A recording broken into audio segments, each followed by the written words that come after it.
So, hello everyone! May tuturo naman po ako sa inyo paano nga ba ang pag-edit ng video sa TikTok na mas maganda, which is i-combine natin yung magsasalita ka sa video, merong caption na lalabas kung ano yung sasabihin mo, at the same time, meron din siyang text.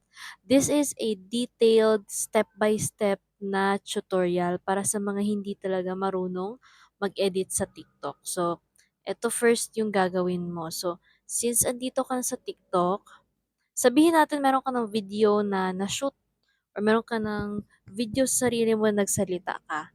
So, ganito lang yung gagawin natin. By the way, eto, bigyan ko kayo ng model ng gagayahin natin yung video na pagka-edit. So, ito sample. Pili ako ngayon ng bagong maswerteng matutulungan ko. Kailangan mo lang gawin, like at i-share ang video na to. At i-comment mo dyan kung saan ang location mo at bibili ako ngayon ng matutulungan ko. At sana ikaw na yon. Okay, so yan yung model na gagayahin natin. So, for example, nakapag-video ka na ng katulad nun, gagawin mo, open mo yung TikTok mo. I-open mo lang yung TikTok mo. After mo open yung TikTok, dito ka po sa plus sign. Plus sign.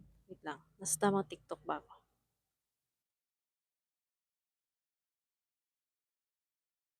Ito yung isang TikTok ko ha. Okay, dito tayo banda.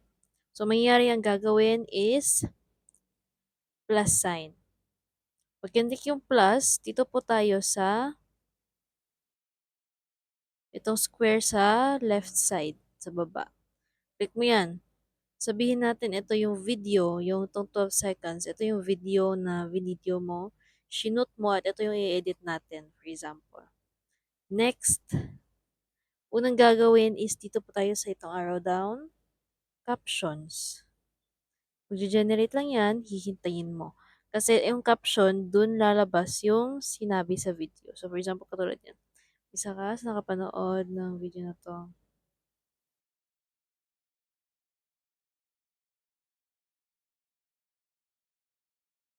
Yun lang, simple lang. Next step mo is dito ka sa style. Pili ka ng anong gusto mong font, na gusto mong style na pagkasabi. So, sabihin natin ito sa akin, maganda yung violet. X ko lang din, goods na yan. Next mo na gagawin ay back mo to, arrow up. Ito yung nasa left side, nasa taas, click mo lang yan. Tapos, dito ka po sa ito. Yan, yung A. Add text, yan. Diyan nyo po ilalagay yung sample ko kanina na yung kasulatan. Depende sa'yo kung ano yung ika-caption mo.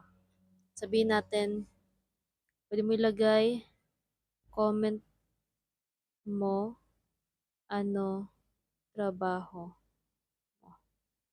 And short lang, pwede mo i-adjust kung gaano kalaki, ganyan, pwede ganyan. Tapos, pili ka ng magandang font, pwede ganito.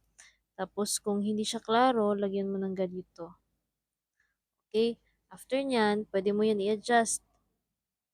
Paliitin, palakihin, tapos lagay sa taas. Okay? So, di ba achievement kahit pa paano? May text sa taas, tapos may caption sa baba.